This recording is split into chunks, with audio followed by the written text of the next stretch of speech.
avec ses amis lorsque Nandala arriva. Il la remarqua, bien sûr, car qui n'aurait pas remarqué Nandala, avec cette grâce qui semblait la précéder partout où elle allait? Nandala, quelle surprise! Lui dit-il avec ce sourire qui faisait fondre tant de cœurs. Que puis-je faire pour toi? Les mots se bousculaient dans sa tête. Mais finalement, avec toute la force qu'elle pouvait rassembler, elle dit. Kenna, je voulais te dire que je t'aime. Un silence. Un silence qui semblait durer une éternité. Les amis de Kenna se regardèrent, surpris, tandis que lui cligna des yeux, comme s'il avait mal entendu. Puis, brusquement, il éclata de rire. Tu m'aimes? Toi, Nandala?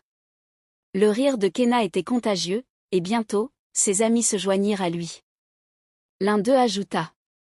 Kenna, tu es devenu si populaire que même Nandala tombe sous ton charme. Kenna, visiblement flatté par l'attention, continua. Nandala, je ne savais pas que tu étais aussi courageuse. Mais franchement, toi et moi. Tu sais que ce n'est pas possible. Il y avait une légèreté dans ses mots, mais pour Nandala, ils pesaient comme des pierres. Les villageois, attirés par le tumulte, commencèrent à se regrouper autour de la scène. Certains murmuraient entre eux, d'autres échangeaient des regards gênés. Pauvre Nandala, chuchota une femme. Pourquoi a-t-elle osé? Demanda un homme. Elle aurait dû savoir que Kenna la rejetterait. Les rires, les murmures, le poids des regards, tout cela devint trop pour elle. Les larmes lui montèrent aux yeux, mais elle refusa de pleurer devant tout le monde. Avec le peu de dignité qu'elle pouvait encore rassembler, elle tourna les talons et s'éloigna. Nandala courut jusqu'à la rivière, le seul endroit où elle se sentait en paix.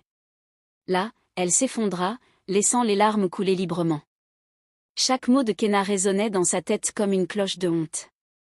Les jours suivants furent difficiles. Nandala évitait la place du village, restant plutôt chez elle, sous le regard inquiet de sa grand-mère.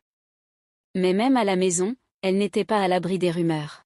« Tu as entendu ce qui est arrivé à Nandala ?» demandait une voisine. « Oui, quel gâchis! Pourquoi a-t-elle pensé qu'elle pouvait plaire à Kenna ?» Les enfants, innocents mais cruels, chantaient parfois des chansons moqueuses lorsqu'ils passaient près de chez elle. Avec le temps, Nandala s'enfonça dans un isolement profond. Elle qui était autrefois pleine de vie, prête à aider ceux qui avaient besoin d'elle, devint une ombre d'elle-même. Elle évitait les regards, marchait la tête baissée et parlait à peine. Le soir, elle s'asseyait près du feu, les yeux fixés sur les flammes, se demandant ce qu'elle avait fait de mal.